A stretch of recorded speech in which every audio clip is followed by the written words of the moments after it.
Kamala Harris is out of control. Top X investigative journalist delivers devastating news about her. And the debate is coming soon. And yet, they're trying to censor our freedom. They're trying to censor our freedom of speech. They are trying to plug us into their system. And they don't want us to be able to exercise our freedom of speech. But not this guy. This guy is out here selling hope and freedom. Veteran owned, an 82-year-old gentleman who served our country, who does not stand for any of this bullshit that Kamala does. But he's out here, he's grinding, he's suffering from the same thing everybody else is: inflation, higher cost of living, and now censorship at the highest level. In fact, while I was out here, 4 other fight MAGA Republicans came out here to support him. And of course I broke him off a little something extra, but not because I wanted to brag about it, because it's the right thing to do. Nonetheless, they all were patriotic. They all love our country. Unlike half these illegal aliens that are out there creating havoc, starting internal wars. And make no mistake, the internal war is here, my friends. In fact, I just learned that ABC is not going to air the debate. They're playing games. This is all propaganda, and they don't want us to know what's actually happening. They don't want to see the debacle, the ass kicking that Kamala's about to take from Donald Trump. You're watching Chris Uncensored. Please subscribe, and let's get into it right now. But first, a moment of silence for Brazilian citizens.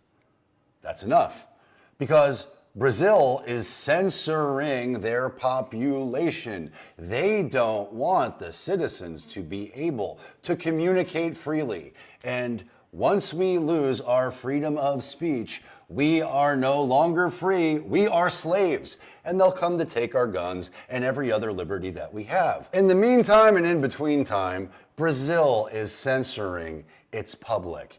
It is shutting down the freedom of speech as much as they possibly can, because obviously Brazilians should not have any freedom of speech. And so they booted Elon, they're booting X, they're censoring whatever they can, much like China, much like Russia. And speaking of Russia, Putin, Vladimir Putin, has decided who he thinks should be president. And I can't possibly imagine why. Russia would have never happened if I were president. Attacking Ukraine would have never happened. I knew Putin. I knew him well. And, you know, he endorsed, I don't know if you saw the other day, he endorsed Kamala. He endorsed Kamala. I was very offended by that.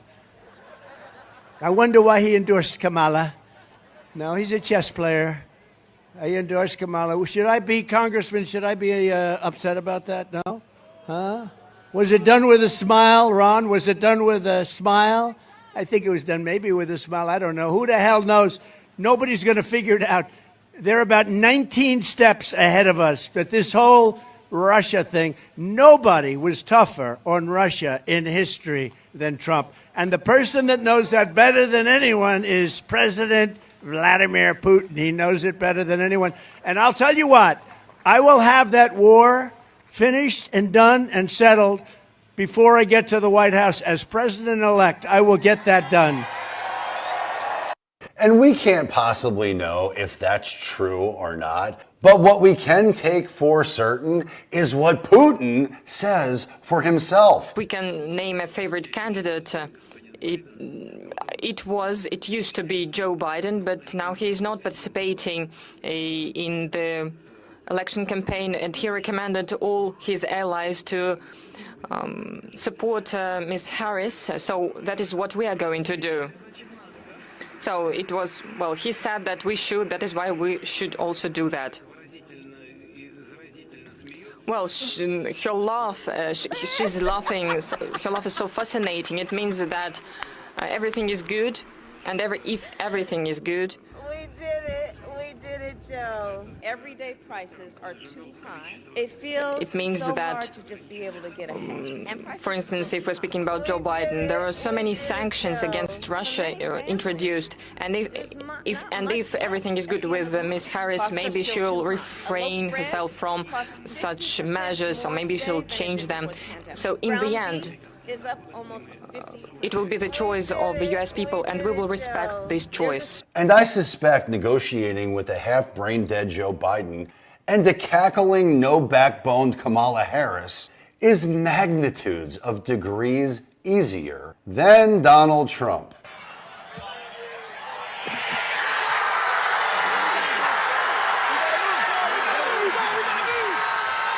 The only thing that I believe for certain that Kamala will have an opinion about is making it inclusive for everybody to do whatever they want, no matter what the moral, legal, or ethical or religious implication might be. And negotiating with Putin is not going to be high on the list. And in case anybody forgot, she didn't receive any votes. She was not the choice of the people. She's been installed there by the system. And the system will get what it wants. More wars, more money, more control, less freedom, less liberty, less pursuit of happiness. You're going to get on the government Kamala teat and take what they give you. And don't let the smooth taste fool you, because the dollar is losing its purchasing power, and they're going to want you on their digital government currency so they can totally control you as soon as possible. But don't take my word for it. I'm just some guy, uncensored, making YouTube videos who's likely to be canceled very soon. But the big debate is finally almost here, and the gloves are going to come off. And hopefully some policy questions will be answered.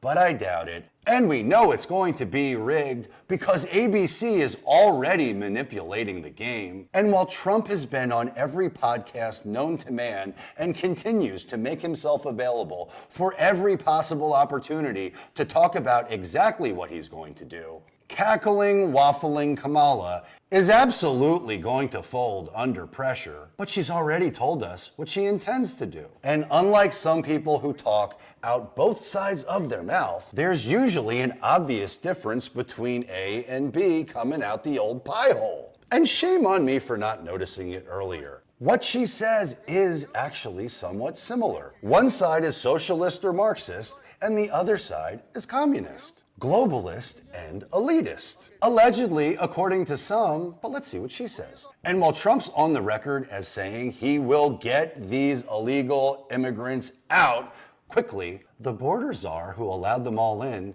thinks something different. And will put the Department of Justice of the United States back in the business of justice. We will double the Civil Rights Division and direct law enforcement to counter this extremism. We will hold social media platforms accountable for the hate infiltrating their platforms, because they have a responsibility to help fight against this threat to our democracy. And if you profit off of hate, if you act as a megaphone for misinformation or cyber warfare, if you don't police your platforms, we are going to hold you accountable as a community. Oh, great. She's going to put the Department of Justice, the bulldog that it is, onto social media platforms like, for example, Facebook, and hold them accountable for the censorship that they demanded from them during the last election season. Thank you, Kamala. It's about time somebody took this seriously. Like, for example, Elon Musk, X, Joe Rogan, Lex Friedman, Tucker Carlson, and independent journalists all over social media. Thank goodness we've got people like Kevin 24/7, Ron Yates, Squirrel Tribe, Andrew Tate, Candace Owens, PBD, Valuetainment, and ABC, because ABC is not airing the debate, because they're in negotiations with DirecTV. So please believe what they tell you. This is really about a contract dispute over NFL season, and it's got absolutely nothing to do with the election or the debate. But the world has changed over the last few years. And it's going to change a lot more in the next few. The past few years, the world, again, and in a way we ourselves, rediscovered it. It's been quite a journey this decade, and we held together through some stormy seas. And at the end, together, we're reaching our destination. The fact is, from Grenada to the Washington and Moscow summits, from the recession of 81 to 82, to the expansion that began in late 82 and continues to this day, we've made a difference. The way I see it, there were two great triumphs, two things that I'm proudest of. One is the economic recovery, in which the people of America created and filled 19 million new jobs. The other is the recovery of our morale. America is respected again in the world and looked to for leadership. Something that happened to me a few years ago reflects some of this. It was back in 1981, and I was attending my first big economic summit, which was held that year in Canada. The meeting place rotates among the member countries. The opening meeting was a formal dinner for the heads of government of the 7 industrialized nations. Well, I sat there like the new kid in school and listened. And it was all Francois this and Helmut that. They dropped titles and spoke to one another on a first-name basis. Well, at one point, I sort of leaned in and said, "My name's Ron." But in that same year, we began the actions we felt would ignite an economic comeback. Cut taxes and regulation, started to cut spending, and soon the recovery began. 2 years later, another economic summit with pretty much the same cast. At the big opening meeting, we all got together, and all of a sudden, just for a moment, I saw that everyone was just sitting there looking at me. And then one of them broke the silence. "Tell us about the American miracle," he said. Well, back in 1980, when I was running for president, it was all so different. Some pundits said our programs would result in catastrophe. Our views on foreign affairs would cause war. Our plans for the economy would cause inflation to soar and bring about economic collapse. I even remember one highly respected economist saying back in 1982 that the engines of economic growth have shut down here, and they're likely to stay that way for years to come. Well, he and the other opinion leaders were wrong. The fact is, what they called radical was really right. What they called dangerous was just desperately needed. And in all of that time, I won a nickname, the Great Communicator. But I never thought it was my style or the words I used that made a difference. It was the content. I wasn't a great communicator, but I communicated great things. And they didn't spring full bloom from my brow. They came from the heart of a great nation, from our experience, our wisdom, and our belief in the principles that have guided us for 2 centuries. And God willing, that will happen for another 2 centuries. So let's make America great again. God bless America. What's the biggest threat to America? The media. Why? The media is the enemy of the people. Take a look at the Trump versus Biden debate, that first debate that ever happened. Before that debate, the media was all in with Biden, was promoting him, was saying that it was a right-wing conspiracy if you say that Biden is senile, Biden has dementia, Biden has lost his step, and Biden is not in control. Then the debate happens, and the largest audience ever of American people, but also the world, had now seen on that stage that Biden cannot complete a sentence. Keep in mind, they've known this the whole time. This guy has been cooked since 2020. And then immediately the media changes tune, saying Biden's senile, Biden's this, Biden's that. The media switches and changes up, and then they usher in Kamala. They literally attempted a coup on Biden, and they were successful. No one voted for Kamala to be the Democratic nominee. For the party that says that Trump is this huge threat to democracy, that was one of the most anti-democratic things that I have ever seen. And so now the media is fully on board with Kamala. They're saying that she's ahead in the polls. How do they conduct the polls? I've never been called by CNN. Have you? No. I've never been called by Washington Post. I've never been polled. The media is what causes divide. It causes racial divide. It causes family divide. It causes political divide. It causes fear, uncertainty. It makes people feel like the world's ending, when if you just come outside and touch grass, life's pretty good. So I think the media is the enemy of the people. The media is the biggest threat to the American public and to the world. They're just complete liars and cappers and frauds and scammers.